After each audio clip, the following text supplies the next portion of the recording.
to Fort Miami and then back into Canada. Okay, but the spot where it's obvious that the spot where they got out was the portage path on the Loramie site. Okay, I think that map documents it.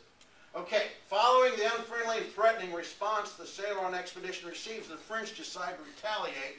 In 1752, a Frenchman, Charles Langlade, leads a raid which destroys Pickawillany. He's not a Frenchman, he's half French, half Ottawa Indian. Okay, and he is considered one of the founding fathers of Wisconsin. Okay, now that's interesting because Pickawillany is raised and its leaders killed, cooked, and eaten. So Wisconsin founded by a cannibal. Okay, you know, it was ritual cannibalism, but cannibalism is cannibalism. Okay, and they killed this the damsel or Old Briton or whatever you want to call him, and they chopped him up and threw him in a cooking pot and then ate him and passed his heart around, and everybody there ate a piece of the guy's heart. It was beyond our understanding as European people, okay? But to them it was a way of respecting this guy's greatness. You know, I'm going to show you how much I respect you. I'm going to eat you when you're dead. It's beyond our understanding, but it's documented, well documented what happened. Langlade's raid passes through the Loramie site. I can find no documentation of this, but assume that Langlade is going to go in reverse of the way Ceylon went when Ceylon went back to Canada. When Langlade is coming out of Canada to go down to Pickawillany, it only stands to reason that he would have come the same route, only in reverse. So I'm making this statement. It might be a bold, it might not be true, but it passes through the Loramie site, and the French and Indian War begins. So the French and Indian War. This is the beginning of this 50-year struggle for the control of the Ohio. And think of it as in terms of the people traveling down the Ohio River, and the Ohio River, due to the control that the Indians had, served as a bottleneck. Okay, so it was stopping the advancement into the frontier. Another thing about the French and Indian War, Francis Parkman wrote this. This is one part of his 7 volumes on the history of the French in North America, written over 100 years ago and still considered a classic in the study of the French and Indian War.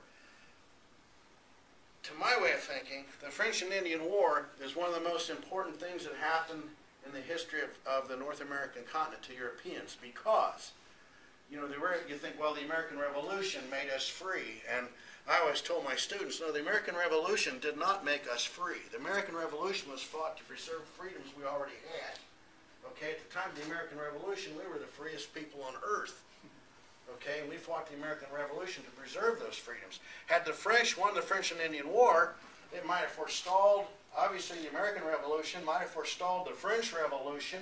We probably would be speaking French right now, and we would be a Catholic nation. We wouldn't know anything about First Amendment rights or anything that we take for granted today. So this French and Indian War was a very, very significant event in the history of the continent. The war ends with the Treaty of Paris of 1763 after the fall of Quebec, and then we go to the next chapter in this saga.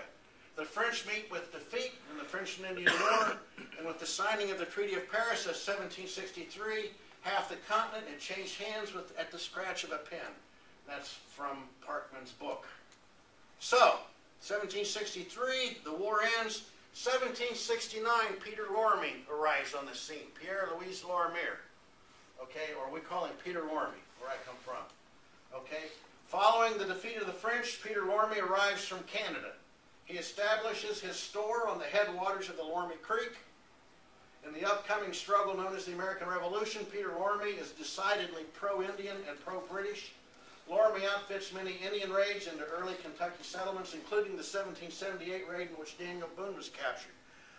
Boone may have traveled through Fort Loramie as a captive on his way to Detroit. Okay, then there was another major raid into Kentucky by a British colonel named Colonel Byrd in 1780, and that was outfitted at the Loramie site. This would be the last stop, as I'll show you here in a minute. The captive Boone probably passes through the side of Loramie store on his way to being taken to Detroit. We don't know what he looked like. This is just not a very good copy I found on the internet. But Loramie's store, right here, at the headwater, in the heartland of the Ohio country, far enough from Kentucky to be a safe haven for the Indians, yet close enough to be a threat. You know, all they got to do is go down the Miami River and then the Licking River, and you're at the heart of the Kentucky settlements. Okay, so many of these raids into Kentucky during the American Revolution were basically, they were outfitted by Peter Loramie at his store, okay, on the Fleckenstein farm, what is today. So,